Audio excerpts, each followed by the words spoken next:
Nibutse igihugu cyiza cyo mu ijuru twateguriwe n'umwami wacu Yesu, muri cyo hari amahoro atarondorwa, amahoro twaburiye muri iyi si.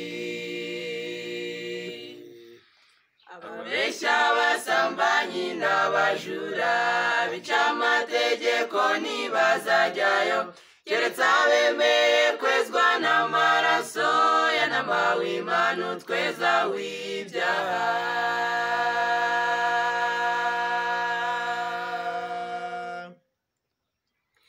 Nibutse igihugu cyiza cyo mu ijuru twateguriwe n'umwami wacu Yesu, muri cyo hari amahoro atarondorwa, amahoro twaburiye muri iyi si. Ababeshya, abasambanyi n'abajura abica amategeko ntibazajyayo, keretse abemeye kwezwa n'amaraso yanamawe Imana utweza w'ibyaha.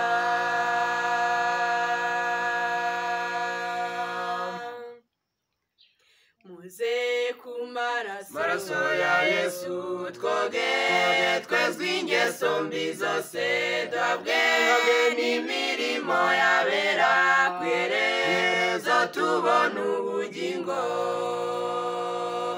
Muze ku maraso ya Yesu twoge, twezwe ingeso mbi zose, duhabwe n'imirimo yabera ku iherezo tubona ubugingo.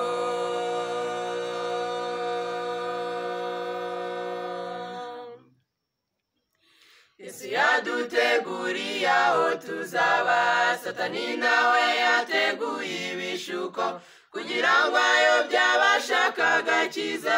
Mwene data dukwiriye kujya twitonda, inzira ebyiri zashyizwe imbere yawe, imwe ni iy'urupfu indi ni iy'ubugingo.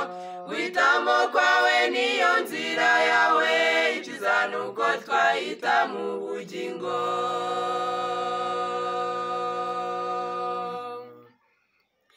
Yesu yaduteguriye aho tuzaba, Satani nawe yateguye ibishuko kugira ngo ayobye abashaka agakiza.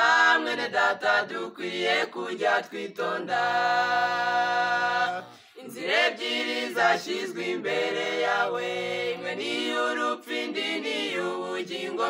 Guhitamo kwawe niyo nzira yawe, ibyiza ni uko twahitamo ubugingo. Muze ku maraso ya Yesu twoge, twezwe ingeso mbi zose, duhabwe n'imirimo yabera ku iherezo tubona ubugingo.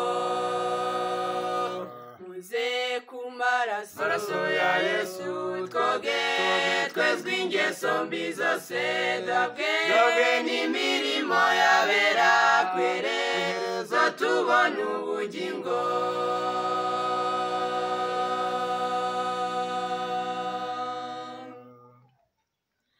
Bagabo, babyeyi, basore, bakobwa, imbaraga zanyu zijye mu murimo. Ibisarurwa ni byinshi mu mirima, ariko abasaruzi bo ni bake pe. Tujye mu birere bya hafi na kure, dutwaye ivugurura n'ubugorozi.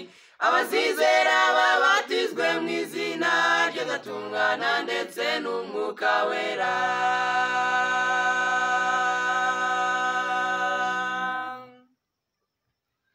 Bagabo, babyeyi, basore, bakobwa, imbaraga zanyu zijye mu murimo. Ibisarurwa ni byinshi mu mirima, ariko abasaruzi bo ni bake pe. Tujye mu birere bya hafi na kure, dutwaye ivugurura n'ubugorozi. Abazizera babatizwe mu izina rye Gatungana ndetse n'Umwuka Wera. Muze ku maraso ya Yesu twoge, twezwe ingeso mbi zose, duhabwe n'imirimo yabera ku tubona ubugingo. Muze ku maraso ya Yesu twoge twezwe ingeso mbi zose, duhabwe n'imirimo yabera kwere zo tubona ubugingo.